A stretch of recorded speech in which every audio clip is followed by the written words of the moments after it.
welcome back. In today's video, I'm talking you through how to recreate this Margot Robbie inspired makeup look.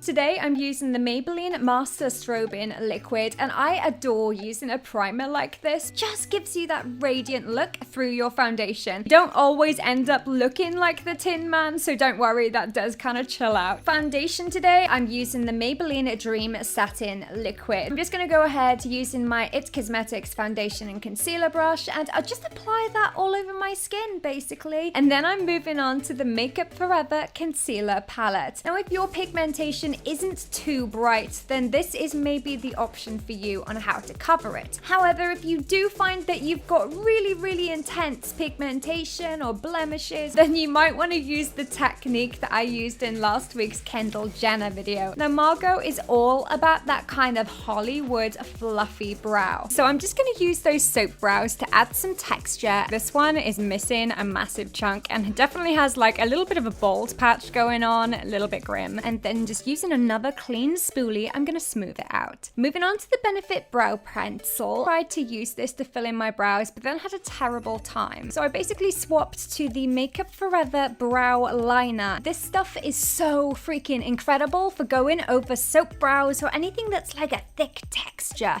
To recreate Margot's gorgeous red eyeshadow, I'm using the Marc Jacobs Eye-Conic palette. I'm first of all just going to apply a little bit of a base tone that will also act as our transition as well. And then I'm going to move on to that beautiful kind of deep maroon shade. And I'm first of all just going to pack that onto my lid, being careful not to take it up too high with the pigment on the brush. And I'm actually going to blend it out using a clean, fluffy brush. To really finish off the eye, I'm taking a small amount of the Sugarpill loose pigment to just pack onto the lid and blend it out. That gives just a hint of shimmer. Next, I'm going to move on to eyeliner, and I'm actually using a dark brown colored liner from Marc Jacobs, but honestly, you can use any liner that you want. I just love these ones. Mascara today, I have the Maybelline Total Temptation Mascara. This is a brand new product, and I am literally, I'm feeling it. I'm feeling it. To conceal, I'm going to use the Urban Decay Naked Concealer. I don't know why I used this one actually. I don't really use this one that often, but it was on my desk. I'm just going to apply that in the under eye area and then blend it out using, I think this is the Real Techniques contour brush. To set my base today, I'm using the Ben Nye Neutral Set Powder. I mean, like, did you think I would use anything else? To add a touch of warmth to my skin, I'm using the Benefit Hoola Bronzer Powder, and I'm just going to use that same Armani brush.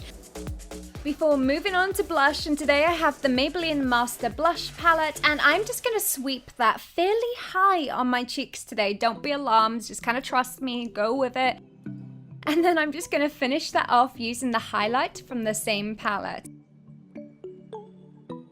For lips today, I'm using another of the Buxom lip pencils. This one is in the shade Seductive, I think. I'm just gonna say that's what it's called. It's like a pinky magenta-y red shade. Not quite pink, not quite red. Well, it's pretty damn pink, isn't it? Then I'm gonna take a small amount of the Gigi Hadid red lipstick, a little bit of balm. I am feeling it. And there we go, guys. This is the finished look. Thank you so much for watching. I really hope you enjoyed this video, and please do let me know in the comment section down below which celebrities you would like to see me recreate. Thank you so much for watching. Don't forget to subscribe, and I'll see you guys soon. Bye.